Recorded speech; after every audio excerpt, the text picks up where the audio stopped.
Hello students, today we are going to start our next chapter, chapter 3 of political science, that is why do we need a parliament.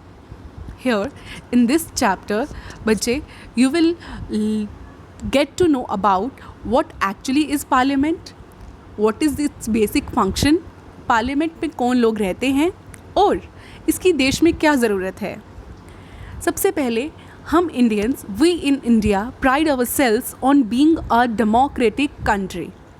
Here we will try to understand the relation between the ideas of participation in decision making. बच्चे decision making होता है किसी भी जगह जब कोई policy कोई programme जब भी कोई सरकार बनाती है अपने देशवासियों के लिए अपने सिटीजन्स के लिए, वो कौन बनाएगा, वो कैसे बनाए जाएंगे, हमें हमारे लिए वो फ़ायदेमंद हैं या नहीं हैं, इस बात का जो गारंटी है वो कौन लेगा.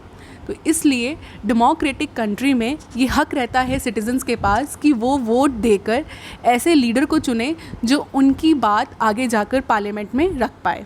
तो यहाँ पे कंसेंट ऑफ द सिटीजन्स या सिटीजन्स की जो रजामंदी है ये बहुत इम्पॉर्टेंट रहती है.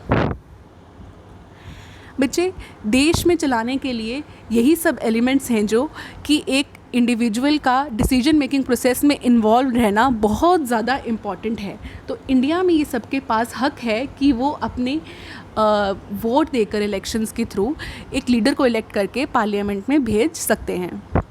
अब आपको ये समझना होगा व्हाई शुड पीपल डिसाइड, लोगों को क्यों हक है ये वोटिंग देने का, लोग क्यों एक इंसान को या एक लीडर को इलेक्ट कर पार्लियामेंट में क्यों भेजेंगे. बच्चे as you know that India got independent on 15th August 1947. Preceding this was a long and difficult struggle in which many sections of the society participated. People from various backgrounds joined the struggle and they were inspired by the ideas of freedom, equality, participation in decision making. बच्चे जब हम आज़ाद नहीं थे, हमारे freedom fighters जब देश की आज़ादी के लिए लड़ रहे थे तो वो इस आइडियाज़ के लिए लड़ रहे थे. कौन कौन से आइडियाज़ थे जिनके उन्होंने लड़े, वो था आज़ादी, इक्वालिटी और डिसीजन मेकिंग में उन्हें इन्वॉल्व करना. कि वो ब्रिटिशर्स से ये डिमांड करते थे हमें आज़ादी दे दो, हमें बराबरी चाहिए और हमें डिसीजन मेकिंग प्रोसेस में इन्वॉल्व करो. पर कॉलोनियल रूल के अंडर ब्रिटिशर्स के ख़िलाफ़ जो भी ये आवाज़ उठाता था तो उसके ख़िलाफ़ क्या किया जाता था, उनके साथ ये बड़ा ही गलत बिहेवियर शो किया जाता था. या तो उन्हें फांसी पर लटका दिया जाता था, उनकी लाइफ के ऊपर बहुत ज़्यादा डेंजर रहता था. सो फ्रीडम मूवमेंट ने इस सिचुएशन को चेंज कर दिया. अब जो हमारे देश के फ्रीडम फाइटर्स थे, जो नेशनलिस्ट थे, वो ब्रिटिशर्स की पॉलिसीज़ को खुलेआम क्रिटिसाइज़ करने लगे और 1885 में इंडियन नेशनल कांग्रेस ने डिमांड की कि हमें क्या चाहिए, हमें हक चाहिए कि हम भी लेजिस्लेटिव में पार्ट करेंगे. तो गवर्नमेंट ऑफ इंडिया एक्ट 1909 के तहत कुछ जो मेंबर्स थे वो इलेक्ट किए गए और उनको पार्लियामेंट में बिठाया गया. बच्चे ये जो छोटे छोटे जिसको बोल सकते हैं जो स्टेप्स थे ब्रिटिशर्स की तरफ से थे कि इंडियंस को इन्वॉल्व किया जाए डिसीजन मेकिंग प्रोसेस में, ये नेशनल जो फ्रीडम फाइटर्स थे उनको सेटिस्फाई नहीं कर रहे थे. जो हमारे देशवासी थे या जो फ्रीडम फाइटर्स थे, नेशनल लीडर्स थे, वो ये कह रहे थे कि आप हमें ज़्यादा पार्टिसिपेट करने का मौका नहीं दे रहे हो. सो ये जो कॉलोनियल रूल हमारे ऊपर रहा बच्चे, इसका जो एक असर है इंडियंस के ऊपर, इंडियंस की सोच के ऊपर, इंडियंस की लाइफ के ऊपर बहुत गहरा रहा है.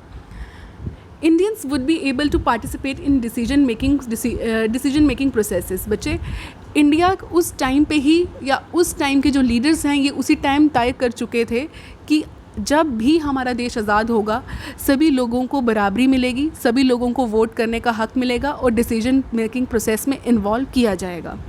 उसी सपने को देखते हुए जब हमारा देश आज़ाद हुआ तो यूनिवर्सल अडल्ट फ्रेंचाइज़ का प्रिंसिपल हमने अडॉप्ट किया. इसका मतलब है कि इंडिया में कोई भी अडल्ट दैट इज़ 18 ईयर्स से जो अबव रहेगा उसके पास ये हक रहेगा कि वह अपनी वोट देकर अपनी सरकार चुन सकता है.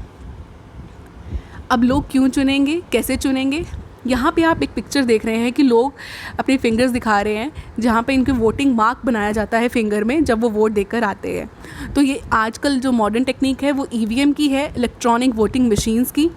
पहले बैलेट पेपर्स में होते थे, आजकल EVMs में होते हैं और ये EVMs के थ्रू ही जो वोटिंग है कंडक्ट करवाई जाती है.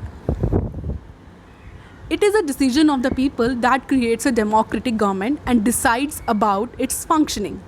बच्चे ये जो प्रोसेस है वोटिंग का, ये तय करता है कि कौन सी गवर्नमेंट पावर में आएगी और कैसे वो फंक्शन करेगी.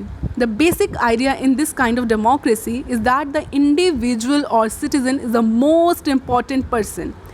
आप यहाँ पे ये समझ सकते हो कि कैसे वोटिंग एक कॉमन सिटीज़न को इतना बड़ा पावर देती है कि वो अपना लीडर खुद चुन सके. One way of doing so through the elections, people would elect their representatives to the parliament. Then one group from among these elected representatives forms the government.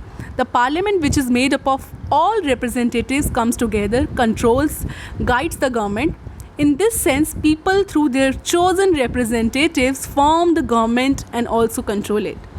बच्चे, जब हम किसी लीडर के लिए वोट करते हैं, जब वो जीत कर पार्लियामेंट में जाते हैं और वहाँ पर हमारी ग्रीवेंसेस या हमारी प्रॉब्लम्स के लिए आवाज़ उठाते हैं, ऐसा ही पूरे देश में लोग अलग अलग जगहों से अलग अलग रिप्रेजेंटेटिव चुनकर जब पार्लियामेंट में जाते हैं तो डायरेक्टली हमने वोट किया अपने रिप्रेजेंटेटिव को.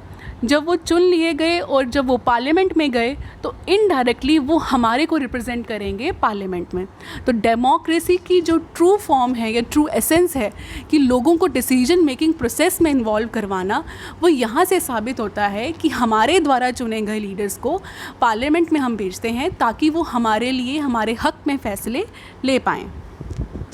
यहाँ पे आप एक फ़ोटो पे देख सकते हो कि कैसे जो इलेक्शन ड्यूटी में ऑफिसर्स हैं वो कुछ ऐसे एरियाज़ में जो डिफ़िकल्ट टेरेन में या डिफ़िकल्ट जोग्राफिक लोकेशंस में रहते हैं वहाँ तक किस तरीके से पहुँच रहे हैं. ये फ़ोटोज़ हमें ये प्रेडिक्ट करवाती हैं कि किस तरीके से जो वोटिंग है या इलेक्शन प्रोसेस है एक डेमोक्रेटिक कंट्री के लिए कितना इम्पॉर्टेंट रहता है. तो बच्चे, आज हमने इस पार्ट ऑफ द वीडियो में यही पढ़ा कि कैसे डेमोक्रेटिक कंट्री में इलेक्शन की क्या वैल्यू रहती है, क्यों एक सिटीज़न के पास ये हक़ होना चाहिए वो अपनी सरकार चुने, और इंडियंस ने जब ब्रिटिशर्स के अंडर अपनी डिमांड्स उठाने की कोशिश की कि हमें बराबरी मिले और हमें लेजिस्लेचर में मौका मिले, तब हमारे जो फ्रीडम फाइटर्स हैं या जो नेशनल लीडर्स हैं उनका ये सपना था कि जब भी हमारा देश आज़ाद होगा we will definitely allow our citizens to participate in decision making process, and that is why हमने यूनिवर्सल एडल्ट फ्रेंचाइज को फॉलो किया और आज इंडिया में 18 ईयर्स से अबव हर एक इंडिविजुअल को ये हक है कि वो वोट कर कर अपना जो रिप्रेजेंटेटिव है उसको पार्लियामेंट में भेज सके और वही पार्लियामेंट में एक तरीके से हम इनडायरेक्टली अपनी जो गवर्नमेंट डिसीजन मेकिंग प्रोसेस में इन्वॉल्व हो सके. That's all for today. Thank you, students.